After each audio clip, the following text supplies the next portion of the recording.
What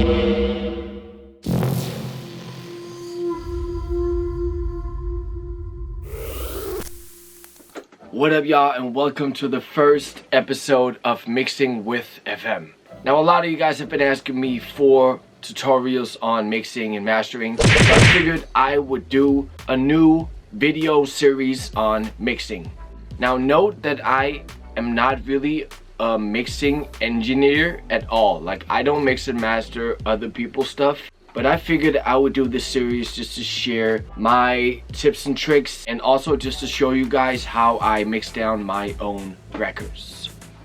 So I figured I would start off the series by doing a little video with 10 tips for your mix down. So without further ado, let's get into it. Here is 10 tips for your mix down. So, tip number 1.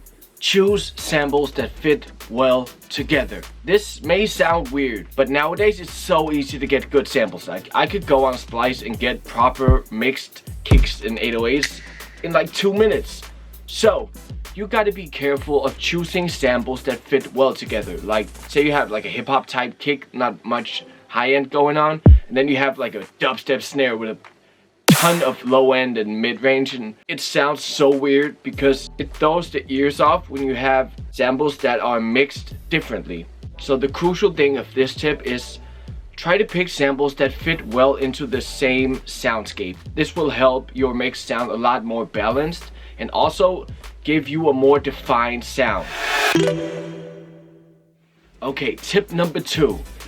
Use visual meters. I first got aware of this watching Data Life back in the day. They had this hardware spectrum analyzer, and I thought it was so cool that you could see the different parts of the frequencies bouncing up and down. But this tip is all about the visual part of a meter. I've been using Isotope Insight a lot. I've used Logic's built-in like multimeter, I think it's called.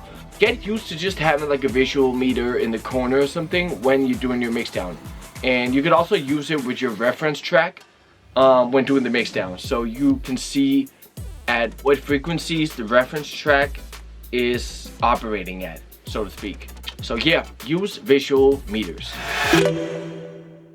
Okay, so my tip number 3 is clean out your low end. You've heard this in all of the mixing videos and podcasts and whatever, but this is really crucial, especially in electronic music. So, first of all, I usually have an EQ on all my tracks with like a soft curve low cut at around 100 Hertz. This can really help your mix stand out more. And yeah, you want to have your kick and your bass be the only things playing below 100 Hertz on your equalizer. I'm gonna go in depth with this kick bass ratio in another video, but I've been using the plugin from Isotope called Neutron 2 lately, and it's been helping out a lot as a plugin to determine whether or not my kick and bass are colliding frequency wise. Now, tip number 4 is kind of a weird one, but your channel strip order matters. Now, say you have an EQ, compressor, whatever, and then the sound doesn't fit well in your mix, so you add some distortion. Could be a vocal, could be a synth, something. And then you add distortion on the channel strip. Now, depending on what kind of distortion you use, it can actually create unnecessary low end to your sound. So you might be thinking that since you have an EQ at the top of your channel strip that has low cutted your sound, but the distortion you have at the end of your channel strip could actually create unnecessary low end. Now, you can have a lot of plugins in your channel strip that actually creates unnecessary frequencies. So now, with this said, I always tend to put either an EQ or a meter at the bottom of my channel strip. That way I can really control the sound after all the processing. Okay, so tip number 5. When you do your mixdowns, I want you to really think of where you're trying to go with your mix. Say, for example, you're operating on a hip-hop track. You want the kick and snare to be the main thing of your hip-hop track. And say you're doing a mixdown on a trap track. You want the 808 and your synth lead to be in focus. So really give it some thought about what element you want to stand out in your mix. Like, if you're mixing down a pop track, you obviously want the vocal to be in focus. So start with mixing down the vocal and then go through everything else and mix that in relation to the vocal. I hope that makes sense. But like, choose your main elements, mix them first, and then do everything after that. Tip number 6, references. Now let's talk references. Let's face it, you're not gonna be able to mix down your track just by ear and not listening to anything else. If you've ever had your tracks mixed or mastered elsewhere, they always tell you to send a reference. So reference is another track that you want your mix or master to sound like. Now, I have my go-to mixdown artists, especially for the harder stuff. I tend to go to like Boombox Cartel, Hero Bus,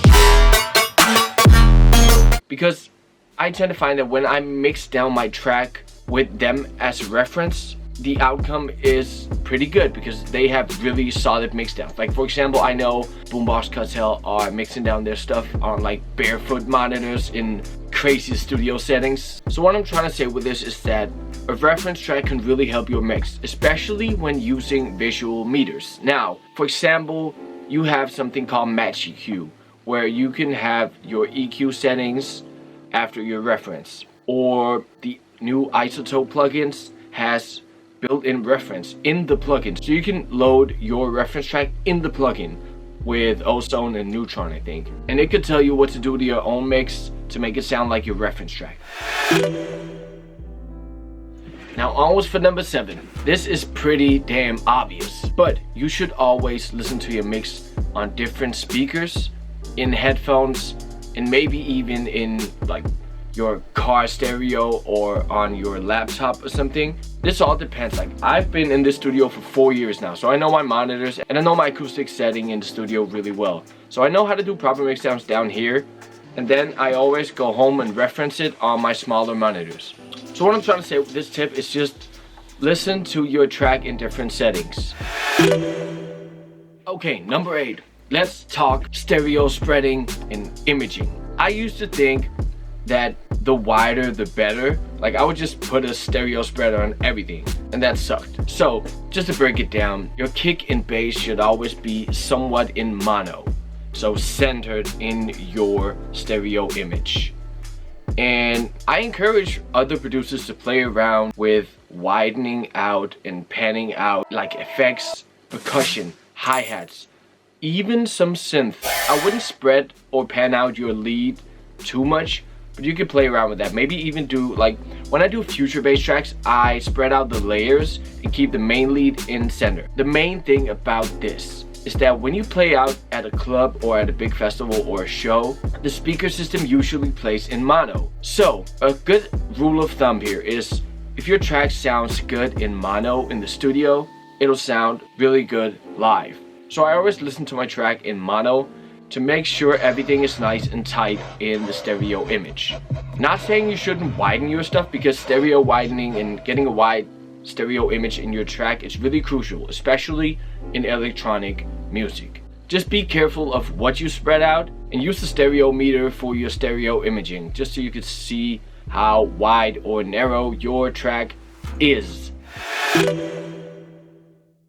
Now this tip is kind of a special one. As much as mixing is about the technical aspect of knowing what to do with an EQ compressor and what to do with all your sounds to create a whole, mixing is also about being critical and developing a critical ear towards something that you've spent many hours working on. Damn, how the fuck do I explain this? So with this said, mixing is about being able to be objective as a listener to your own track, even though you've heard it 1,000 times. And it's kind of weird, like, you gotta get in a special headspace for that shit. But so what I'm trying to say with this point is, developing a critical ear towards your own stuff is really crucial for getting a good mixdown. Like, even though you think your track is sounding perfect, you need to ask yourself, so is this kick really the best it could sound right now, or is my 808 really as fat as I want? So try to be objective and try to take a step back and be critical towards your own stuff. Now this can be really hard. Like, I have tracks where I'm convinced that my mixdown is just sounding 10 out of 10, crazy good, before even starting on mixing it down to the final track. So try to be critical, try to take a step back with this.